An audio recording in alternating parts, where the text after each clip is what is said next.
Maya, a gifted software architect, poured her genius into a groundbreaking algorithm for InnovateTech, only to face relentless belittlement from her insecure manager, Arthur Harrison, who saw her talent as a threat. Despite her project's staggering success, she was unjustly fired in a calculated act of professional sabotage. Reeling from the humiliation but fueled by a righteous fury, Maya channeled her pain into a new, more powerful creation, swiftly transforming herself from a discarded employee into a formidable innovator.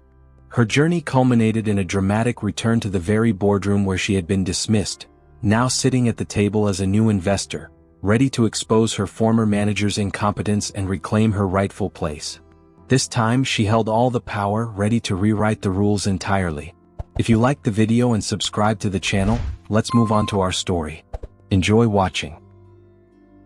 The hum of the server racks was the heartbeat of InnovateTech, a constant, low thrum that Maya had long since learned to ignore. For her, it was the sound of progress. She sat hunched over her desk, a constellation of half-empty coffee mugs and crumpled sketch pads surrounding her, the pale blue light of her monitor illuminating the fierce concentration on her face. Her fingers danced across the keyboard, a blur of motion as she refined the core algorithm for Project Chimera, a predictive AI designed to optimize logistics for a massive retail client. This was her magnum opus, the project she had poured her last 8 months of life into, sacrificing weekends, sleep, and a social life to perfect. The results were staggering. Her latest simulation showed a 40% increase in efficiency, a figure that would make their client and InnovateTech millions. Maya, a 27-year-old software architect, was a quiet storm of genius. She didn't seek the spotlight, preferring to let her code speak for itself. It always had.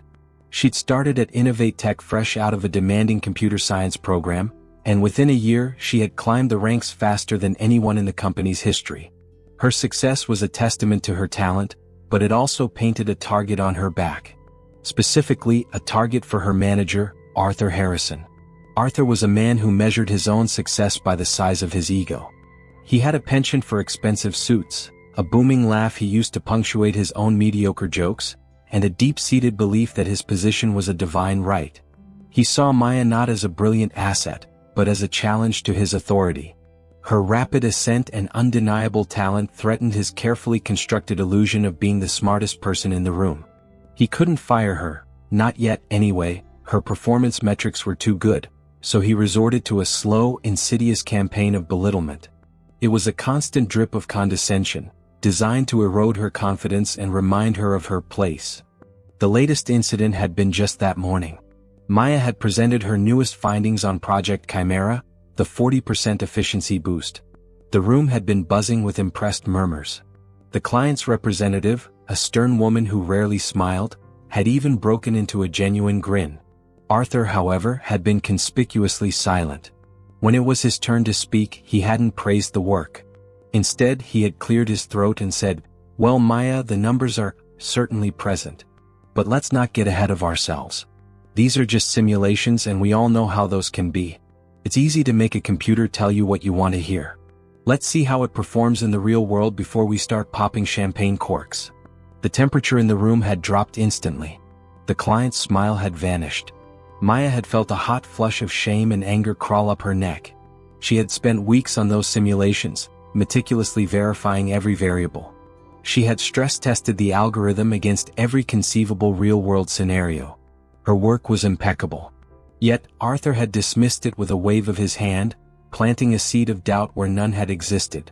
He had effectively taken the wind out of her sails, not just for her but for the entire team. His words had been a deliberate act of sabotage, a public display of her perceived inferiority. The belittlement wasn't just in public meetings.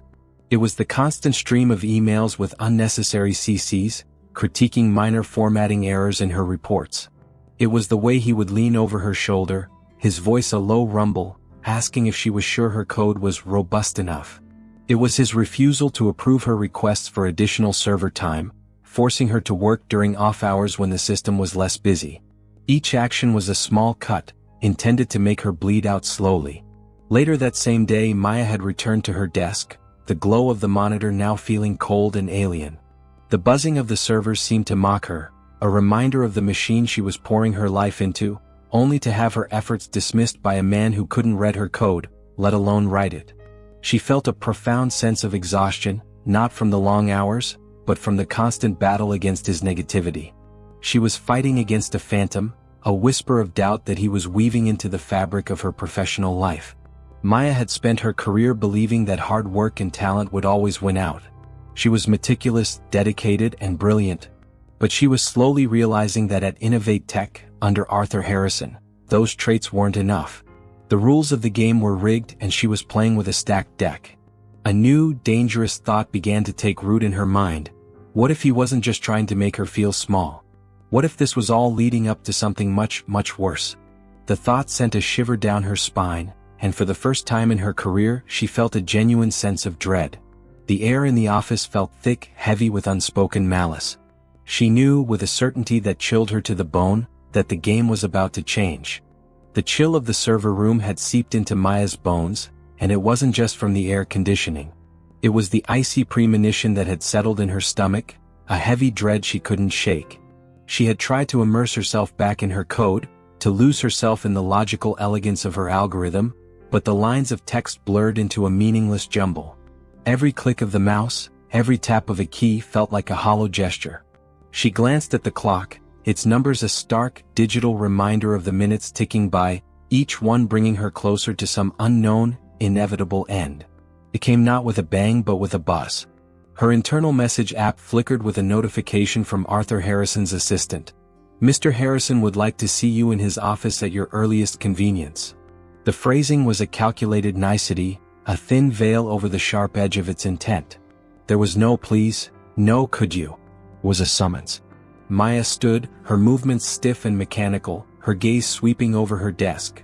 The coffee mugs, the code she had so painstakingly crafted, the photograph of her family she kept for inspiration. She felt a profound sadness, a sense of grieving for something she hadn't yet lost but knew was slipping away. The walk to his office felt like a journey to a different dimension. The usual office chatter and the distant ring of phones faded into a muffled, underwater symphony. Her colleagues avoided her gaze, their eyes darting away as she passed. They knew. Everyone knew. Arthur's office was a monument to his vanity. The walls were adorned with framed certificates of achievement from various industry dinners and a massive, gaudy portrait of himself shaking hands with the CEO at a company golf tournament. The air was thick with the scent of his expensive cologne and the faint, bitter aroma of stale coffee. He sat behind a gleaming mahogany desk, his hands clasped over a file folder that was conspicuously empty. He didn't stand up. He didn't invite her to sit. He simply looked at her, a patronizing, pitying expression on his face that felt more insulting than open hostility. "Maya," he began, his voice a low rumble that always made her skin crawl, "I appreciate you coming in. I'll get straight to the point as I know you're busy." The irony was not lost on her. "I've been reviewing your performance, and while the numbers for Project Chimera are interesting, there are some serious concerns. We've received feedback from a number of team members about your collaborative style." He paused, letting the vague accusation hang in the air like a cloud of smog. "It seems you've been a bit of a lone wolf. Not a team player. And frankly, the numbers are only part of the story. Innovation requires collaboration, and frankly, I don't see that from you." The words hit her like a physical blow. She stood there, stunned, her brain struggling to catch up. A lone wolf? She had spent months running team demos, writing detailed documentation, and holding open-door sessions to explain her work. She had done everything in her power to share her process, but Arthur had created an atmosphere of fear and jealousy, where no one dared to openly praise her for fear of being targeted next. Collaboration was a word he used to mask his own insecurities, a weapon to wield against anyone who outshone him. She finally found her voice, a small, trembling thing. "Mr. Harrison, that's not true. I've been—" "Let me stop you right there, Maya," he interrupted, holding up a manicured hand. The gesture was dismissive, final. "I'm not here to debate your performance. I'm here to inform you that we've decided to go in a different direction. Effective immediately, your employment with InnovateTech is terminated. The HR team has prepared your final paperwork." Her world tilted. The server hum, the gaudy portrait, the scent of cologne, it all seemed to warp and twist into a grotesque caricature. This was it. The culmination of months of small slights, the constant belittlement, the undermining of her work. It wasn't about her performance. It was about him. It was about his fragile ego and his need to feel superior. A flash of blinding rage coursed through her veins, but she held it back, a dam holding back a torrent. She would not give him the satisfaction of seeing her break.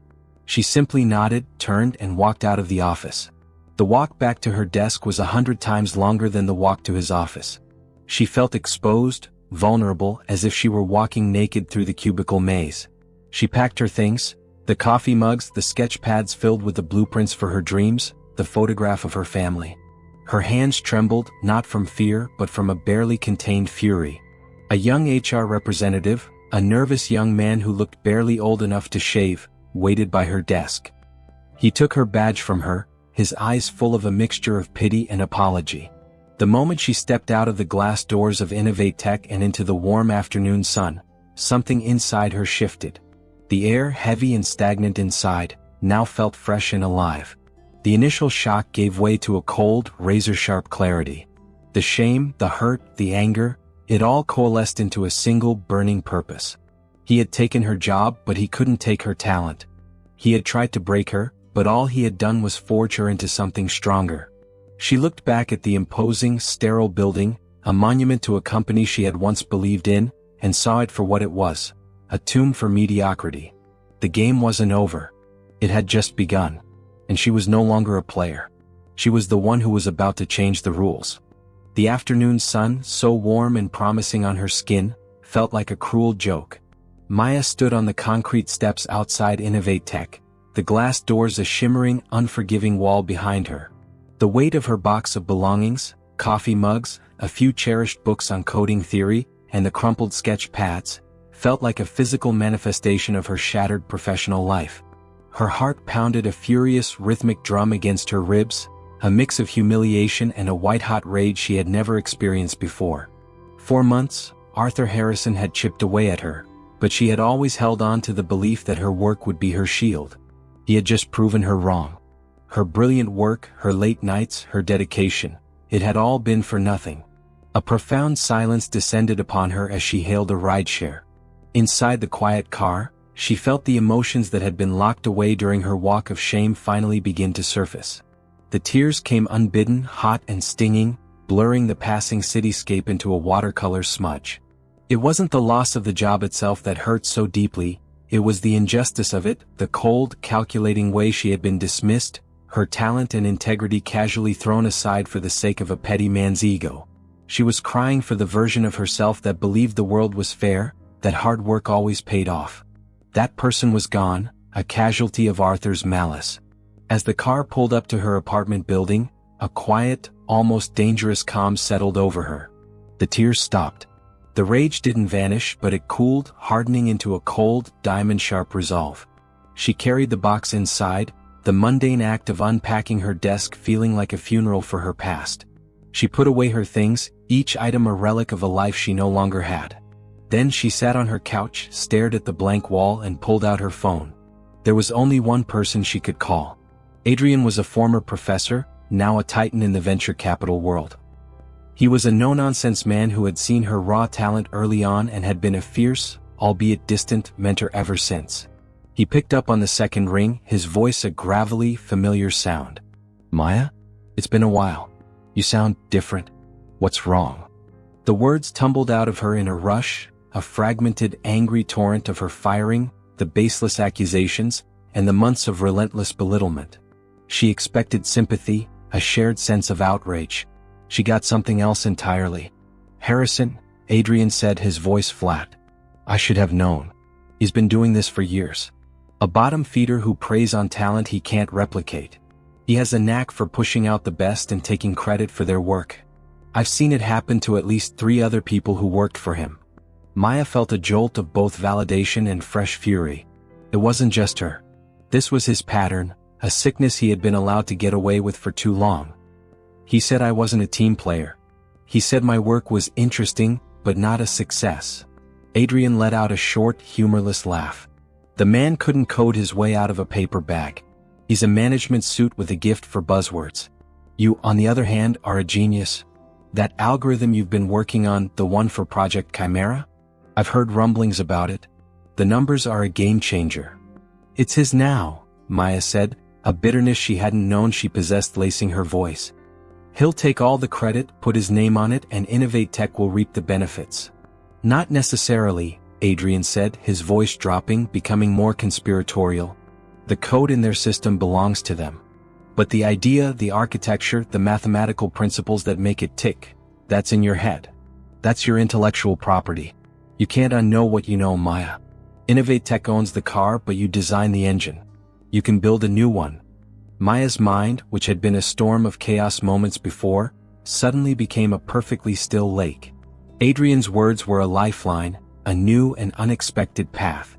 Rebuild it? From scratch. Faster, better, smarter. You know the mistakes you made, the shortcuts you had to take to meet their deadlines. You can build a version 2.0 that's leaps and bounds ahead of anything you left behind. The core logic, the fundamental breakthrough, that's yours. It's a risk, but I've got a consortium of investors who are tired of backing the same old ideas. They want disruption. I'm telling them about you. Maya's breath caught in her throat. This was no longer about a new job. This was an opportunity to not just get even, but to build her own future, her own company. The thought was terrifying and exhilarating. Arthur had taken her job, but in doing so, he had handed her the keys to a kingdom he would never be able to enter. The game wasn't just back on, it was now a different game entirely. She could win everything or lose it all. She hung up the phone, her mind already racing, her fingers twitching with the urge to write a new, more perfect code. Maya's apartment became a sanctuary of purpose. The box of her belongings, once a painful reminder of her professional death, now sat unopened in a corner, a tombstone for her former self. The grief had been a powerful, purifying fire, burning away the parts of her that were passive and naive. In its place, a new person emerged, forged in the heat of righteous fury and a cold, calculating ambition. She wasn't just a programmer anymore. She was a creator, an architect of her own destiny. The first few days were a blur of caffeine and code. She didn't just rebuild Project Chimera. She deconstructed it, examined its flaws, and redesigned it from the ground up. The version she had created at InnovateTech had been a compromise, a marvel of ingenuity forced to operate under the constraints of Arthur Harrison's stinginess and her own demanding deadlines. She had always known it could be better. Now, free from those shackles, she had the opportunity to build the masterpiece it was meant to be. Her living room, once a space for relaxation, was now a war room. Her old laptop, a sturdy but aging machine, became her command center. Empty coffee cups multiplied, forming an ever-growing perimeter around her. The glow of the screen became her world, and the clicking of her keyboard, the new heartbeat of her existence. She worked with an intensity she had never known, driven by a singular, burning goal: to create an algorithm so undeniably superior that it would make the InnovateTech version look like a child's toy. She named her new project Aether, a nod to the ancient belief in a pure, fundamental substance that filled the universe. This was her pure substance, uncorrupted by Arthur's mediocrity. She started with the core architecture, the parts she had been forced to rush. She rewrote entire functions, streamlining the logic and eliminating the clumsy workarounds she had been forced to implement. She optimized the predictive models, pulling from new research papers and pushing the boundaries of what was possible with her chosen mathematical framework. The initial 40% efficiency boost she had achieved at InnovateTech suddenly seemed like a starting point, not an endpoint. Adrian's words, "You can't unknow what you know," echoed in her mind. He was right. She wasn't just copying her old work. She was building on a foundation of hard-won knowledge and painful experience. Every line of code was a defiant statement, a middle finger to Arthur Harrison and the injustice he had inflicted.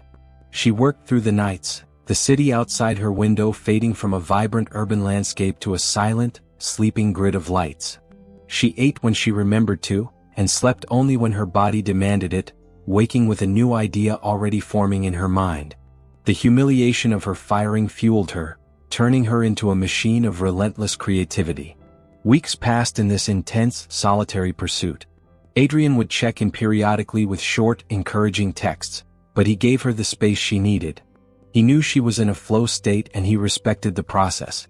One late night, as a storm rattled the windows of her apartment, she ran her final, comprehensive simulation.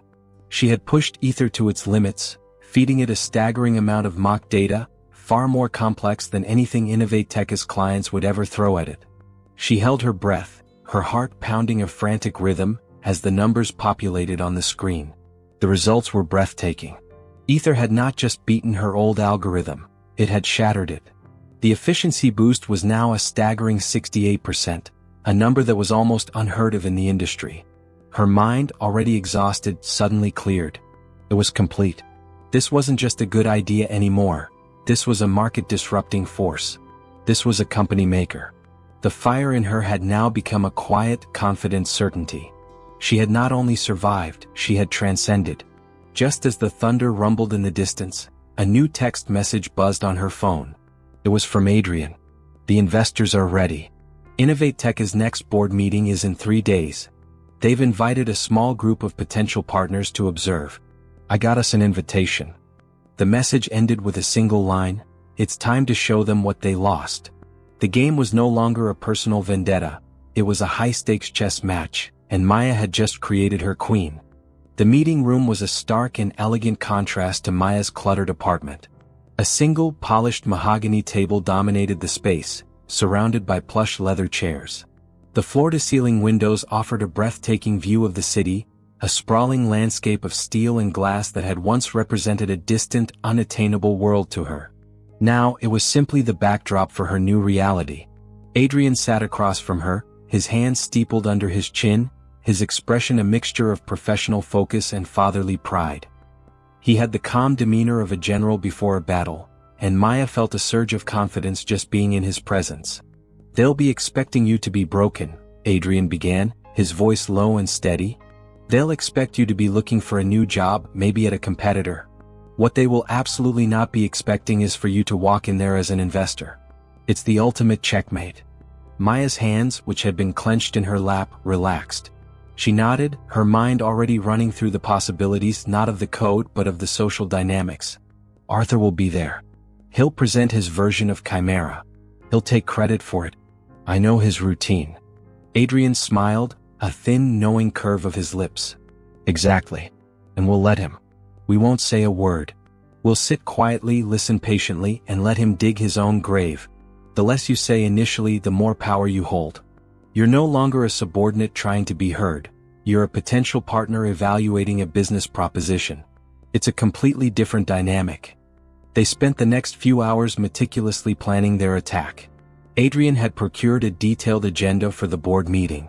They knew Arthur Harrison would be the first to present, highlighting the success of Project Chimera and, by extension, his own genius. He would likely gloss over the details, focusing on high-level, buzzword-laden projections. The board, composed mostly of finance and marketing professionals, would eat it up. "He'll sell them on the numbers you gave them," Adrian explained, tracing a line on the agenda with his finger. "He won't mention the algorithm, the core of the project. He can't. He doesn't understand it. That's where we hit them." Their strategy was a masterclass in psychological warfare. They wouldn't just reveal Aether, they would use it to expose Arthur's incompetence. Maya would wait until the Q&A session, when the board members inevitably started asking about the technical specifics of the algorithm's performance. That's when she would make her move, offering a counterproposal to innovate further, a proposal so superior that it would expose InnovateTech's version as obsolete before it even launched. The ultimate goal wasn't just to prove her superiority, but to demonstrate that under Arthur's management, InnovateTech was not just stagnant, but actively losing ground to superior ideas. "You're not going in there to get your job back, Maya," Adrian said, leaning forward. "You're going in there to take what is rightfully yours and to make them watch as you do it. This isn't just about a project, it's about a new direction for the company. You have the power to fundamentally change their trajectory. Arthur is just a footnote in that story." A sense of calm, cold power settled over Maya. The nervous energy was gone, replaced by a deep, unwavering certainty. Adrian's mentorship was more than just professional guidance. It was a re-education in the ruthless game of business. She realized her time at InnovateTech, the months of belittlement and the final act of injustice, had been her trial by fire. She had walked in as a talented but naive coder and was about to walk out as a brilliant and shrewd businesswoman. The day of the meeting, Maya stood in front of her mirror, A new outfit chosen with Adrian's input. A sharp, professional blazer, a silk blouse and tailored trousers. She wasn't dressing for the job she had lost, but for the company she was about to build. As she looked at her reflection, she saw not the hurt, humiliated young woman who had carried her box of belongings out of the office, but a powerful, self-assured investor. The ghost of Arthur Harrison's voice, the condescending words, faded into a distant echo. The only thing that mattered now was the quiet, confident hum of her own ambition. She was ready. The boardroom felt both familiar and alien. Maya walked in beside Adrian, the click of her heels on the polished marble floor a rhythmic, confident echo in the cavernous space. The scent of expensive coffee and old money filled the air, a perfume of power she had once only observed from a distance. The long, gleaming mahogany table was surrounded by the company's executive board, a collection of stern-faced men and women in various shades of gray and navy. At the head of the table sat Mr. Caldwell, the CEO, a man with the weary eyes of someone who had seen it all. And then there was Arthur Harrison, sitting a few seats down from Caldwell, his face a mask of smug self-importance. He was holding a stack of papers and a clicker for his presentation, a proprietary smirk playing on his lips. When his eyes flickered over Maya, he paused for a fraction of a second, a flicker of confusion crossing his face before he dismissed her as a client associate or a new hire. He had no memory of the person he had so casually discarded. The meeting began with the usual corporate pleasantries and quarterly reports. Adrian, a ghost in this ecosystem, was a known entity, and he was introduced as a potential investment partner. Maya, sitting silently beside him, was simply referred to as his associate. She watched, a quiet storm brewing beneath her calm exterior, as Arthur Harrison was given the floor. He stood, adjusted his tie, and began his presentation on Project Chimera. His voice, once a source of deep-seated dread for Maya, now sounded hollow and performative. He gestured at the screen as he displayed the very slide she had created, the data points she had meticulously gathered. He used the buzzword she had heard 1,000 times, talking about synergy, paradigm shifts, and leveraging core competencies. He spoke with the confidence of a man who truly believed his own hype, oblivious to the fact that every word was a lie. He showed the 40% efficiency boost, her number, and presented it as a result of his strategic oversight and team leadership. He even made a casual offhand comment about the junior team members who put in the grunt work, a deliberate slight that made a few heads turn. Maya felt a cold, hard knot of rage tighten in her stomach, but she held it in check. This was not the time. Finally, Arthur concluded, accepting the polite applause with a self-satisfied nod. "We are on the cusp of greatness, gentlemen and ladies," he said, his voice booming with false authority. "Project Chimera is ready to change the logistics landscape." Mr. Caldwell, the CEO, opened the floor for questions. The board members, many of them finance and marketing experts, asked high-level questions about revenue projections and market share. Arthur handled these with practiced ease, throwing out more buzzwords and projections. But then a quiet, sharp-eyed board member named Ms. Evans spoke up. "Mr. Harrison, the efficiency gains are impressive. Can you speak to the mathematical framework of the algorithm? What specific changes were made to the core logic to achieve these results?"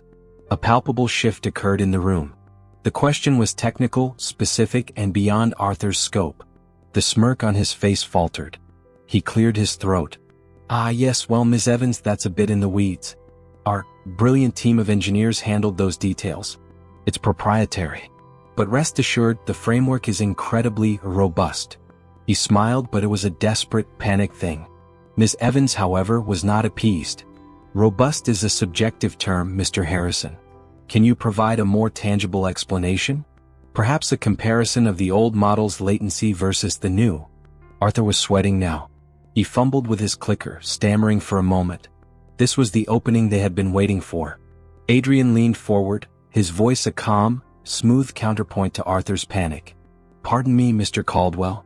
Before we go further down this rabbit hole, my associate and I have a quick presentation we'd like to share. It's on this very subject." The CEO, sensing Arthur's floundering, nodded with an air of weary curiosity. "By all means, Mr. Adrian. Please proceed." The projector screen went blank for a moment, and then a new slide appeared. It was simple, elegant, and bore no corporate logo. The title was a single, bold word, Aether. All eyes turned to Maya. She stood, not with the hurried, nervous energy of a junior employee, but with the quiet, devastating presence of someone who knew exactly what she was about to do. She walked to the front of the room, picked up the clicker, and looked Arthur Harrison directly in the eye. The color drained from his face as the recognition hit him.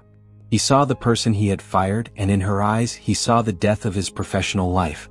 "The algorithm you just saw presented," Maya began, her voice clear and strong, "was a good first draft. It achieved a 40% efficiency gain. But as Ms. Evans correctly pointed out, robust is a subjective term. The framework was built under certain constraints. We believe we have a solution that is not only more robust, but fundamentally reimagines the problem." She clicked to the next slide, which showed a side-by-side comparison. On one side, the 40% from her old work. On the other, a new, much higher number. "Our new algorithm, Aether, improves upon the old architecture, streamlining the core logic and creating a predictive model that is self-optimizing. Its performance in our stress tests yielded a 68% efficiency increase." A stunned silence fell over the room. The board members stared, their eyes darting from the screen to Arthur, who was now just a pale, trembling figure in his expensive suit. The ghost had returned and it was about to bury him. The silence that followed Maya's presentation of Aether was not a polite pause. It was the heavy, suffocating stillness of a bomb detonated in a crowded room. Every eye in the boardroom was fixed on her, then on the screen displaying the impossible 68% efficiency gain, and finally, on Arthur Harrison. The color had completely drained from his face, leaving a sallow, pasty complexion that contrasted starkly with his expensive suit.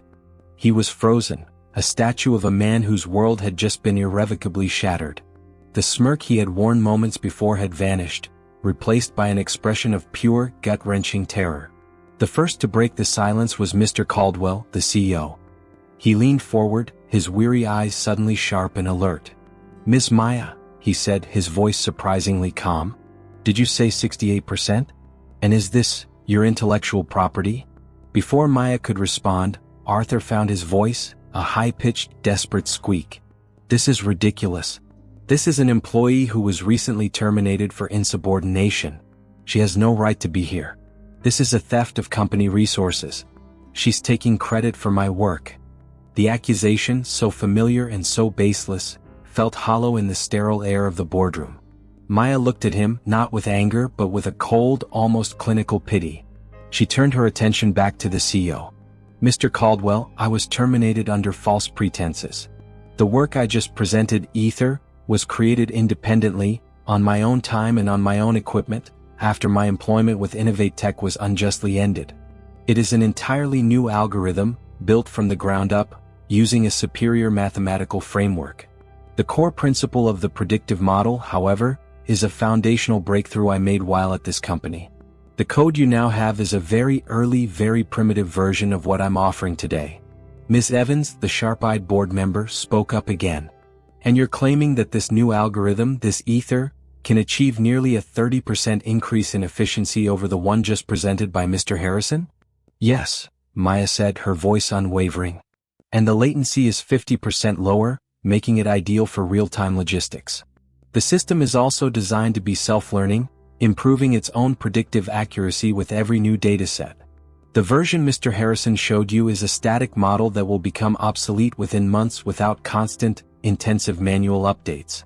That is a fact a trained eye can see within a few minutes of looking at the core code." Arthur lunged forward, his face a mask of purple-hued fury. "She's lying. She's making it all up.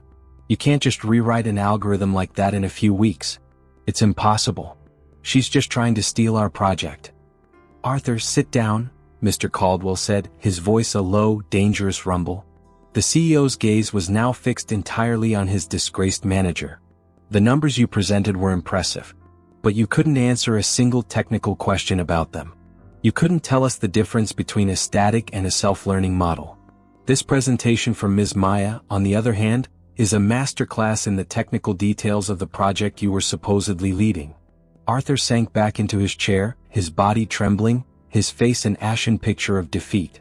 The rest of the board was now openly whispering, their eyes darting between Maya and the shattered man. The game was over. He had been exposed not by a single mistake but by his own profound ignorance. He had built a house of cards on the foundation of someone else's genius, and Maya had just blown it all away with a single elegant truth. Mr. Caldwell stood up, his authority radiating through the room. "This meeting is concluded," he announced, his voice carrying an icy finality. "Ms. Evans, please gather the data Ms. Maya has presented. Arthur, you and I will have a conversation in my office. Now." The CEO didn't wait for a response. He simply walked out of the room, leaving the broken shell of a manager alone with the silent, judging eyes of his colleagues. Arthur, without a word, pushed his chair back and shuffled out, his shoulders hunched, the swagger that had defined him for years now completely gone. Maya stood for a moment, letting the victory sink in. It wasn't a sweet victory but a quiet, powerful vindication. She had been wronged and she had returned not to beg for forgiveness, but to show them exactly what they had lost. Adrian walked over, placing a hand on her shoulder. "You were brilliant," he whispered. "Now the real negotiations begin. This is what you earned." As they walked out of the boardroom and toward Mr. Caldwell's office, Maya felt a sense of peace settle over her. She had come to confront a bully, but she was leaving as a formidable force in her own right. The journey wasn't over, but the first and most painful part was complete. The battle was won and the war was just beginning. The CEO's office was a study in controlled power. The air, thick with the scent of leather and old books, felt like a stark contrast to the sterile, panicked atmosphere of the boardroom. Mr. Caldwell sat behind his large antique desk, looking less like a titan of industry and more like a man facing a deeply unpleasant, but unavoidable truth. Adrian sat in a plush armchair, a calm, silent presence. Maya sat opposite the CEO, her hands folded in her lap, her posture relaxed and confident. The fight was over. This was the negotiation. "Maya," Mr. Caldwell began, his voice devoid of the corporate polish he had used in the boardroom. "Let me be direct. I have no doubt that Arthur Harrison was a problem. His behavior was unacceptable and I am personally embarrassed by it. He will be terminated immediately. What you have done is remarkable. You have shown us that we almost let the most important innovation in years walk out the door. My sincerest apologies." Maya listened to the words, but they didn't stir the anger she had felt so recently. The apology was a professional necessity, a stepping stone to the real conversation. She simply nodded. "I want to make this right," the CEO continued, leaning forward. "InnovateTech would be foolish to let you go. We want to acquire your new algorithm Aether and we want you back. I am prepared to offer you a new position as Director of Innovation, with a significant salary increase and a substantial signing bonus. We would like to fast-track Project Chimera under your leadership, using your new algorithm. You would have a team dedicated to your vision, and Arthur's team will be fully repurposed." The offer was everything she had once dreamed of. But the old Maya, the one who would have gratefully accepted and been happy, was gone. She was no longer just an employee. She was a creator, an architect, and a force to be reckoned with. She looked at Adrian, who gave her a subtle, almost imperceptible nod of encouragement. "Mr. Caldwell," Maya began, her voice calm and firm. "I appreciate the offer. But it's not enough. The old version of myself might have accepted, but the person who created Aether is no longer for sale." The CEO's expression shifted, a flicker of surprise and professional curiosity crossing his face.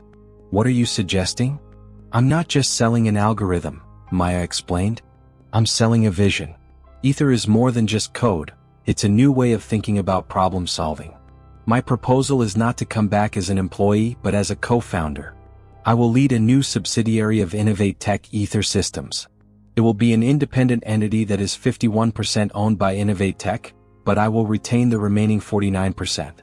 I will have complete autonomy over the project and the team. Furthermore, I will take over the original Project Chimera team, and I will be able to appoint new leads." Mr. Caldwell sat back, processing the audacity of her demand. The silence was long and tense. Maya didn't break eye contact. She wasn't begging, she was presenting a new reality. She was giving him a choice: own a part of a revolutionary future or watch a competitor acquire it and bury him with it. Finally, the CEO let out a slow, deliberate breath. 49% and full autonomy. That is a very bold proposal, Maya.